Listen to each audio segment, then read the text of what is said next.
রাধিকা চরণ রেণু ভূষণ করিয়া তনু অনায়াসে পাবে গিরিধারী। রাধারানীর চরণ কমল লাভের বাসনা কার না রয়েছে।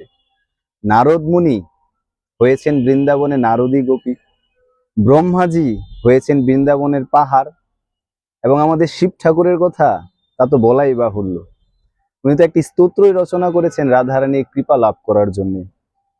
মহেশ্বরী ক্রিয়েশ্বরী স্বদেশ্বরী সুরেশ্বরী ত্রিবেদা ভারতীশ্বরী প্রমাণ শাশ্বনেশ্বরী রমেশ্বরী ক্ষমেশ্বরী প্রমোদ কাননেশ্বরী ব্রজেশ্বরী ব্রজাধিপে শ্রীরাধিকে নমঃস্তুতে।